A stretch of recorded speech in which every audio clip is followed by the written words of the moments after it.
D'où vient l'argent que prêtent les banques? On le sait, la banque fait des crédits, la banque accorde des prêts, la banque fait confiance. Ah ça, les crédits, les prêts, on en parle. Mais à force d'en parler, on peut se demander d'où vient tout cet argent que les banques prêtent? Explication. D'abord, ce qui est le plus évident, l'argent qui est prêté vient des dépôts des clients. Et oui, les banques recueillent des dépôts et elles ne se contentent pas de laisser ces dépôts se reposer tranquillement. Elles vont utiliser ces dépôts, pas pour faire de la spéculation comme on l'entend si souvent, mais pour accorder des crédits à d'autres clients. La preuve, en France, en décembre 2011, il y avait 1930 milliards de crédits en cours, alors qu'à la même date, les banques avaient seulement 1500 milliards de dépôts. Il y a donc plus de crédits que de dépôts. Par exemple, au Crédit Agricole, le ratio des crédits sur les dépôts est de 120. Quand le Crédit Agricole recueille 100 de dépôts, il prête 120. Cela n'aura échappé à personne. Il manque 20. D'où provient l'argent qui manque? Comment les banques font-elles pour prêter au-delà de leurs dépôts? Eh bien, première solution, elles empruntent. C'est le comble, me direz-vous? Mais non, les banques, tout comme les particuliers et les entreprises, ont bien le droit d'emprunter de l'argent pour augmenter le crédit qu'elles font et renforcer leur rôle économique.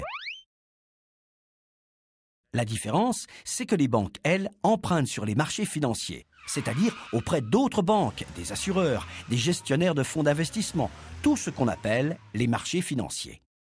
Autre source de financement, les banques fabriquent de la monnaie. Facile, me direz-vous, il suffit de faire tourner la planche à billets. Pas du tout.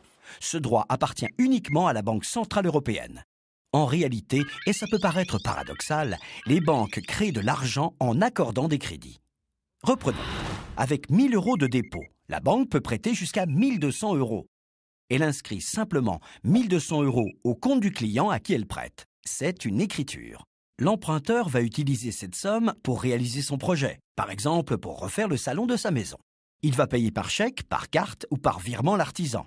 Son compte diminue, celui de l'entreprise de peinture augmente. Là aussi, ce sont des écritures. Et l'artisan, à son tour, dépensera l'argent auprès de son fournisseur qui lui-même dépensera cet argent et ainsi de suite. Au final, l'argent circule sous forme d'écriture, mais il existe vraiment, puisqu'il permet d'effectuer des achats. Pas besoin pour cela d'avoir en main des billets ou des pièces. Donc, cet argent prêté, il circule. Il circule, et finalement, que se passe-t-il? Eh bien, une partie de cet argent, après avoir voyagé, finit par revenir à la banque sous forme de nouveaux dépôts. Moralité, les crédits font des dépôts. Mais alors, vous allez me poser une question. Si les banques peuvent créer ainsi de la monnaie juste en accordant de nouveaux crédits, c'est un processus infini. Non, heureusement qu'il y a des limites. La première limite, c'est que le crédit soit remboursé, c'est-à-dire que la banque ait bien fait son métier en accordant le crédit. La deuxième limite, c'est que pour assurer la solidité du système, le législateur oblige les banques à garder au moins une fraction de l'argent qu'elles détiennent. On appelle cela les fonds propres. Et ça, c'est une autre histoire. Crédit Agricole, le bon sens a de l'avenir.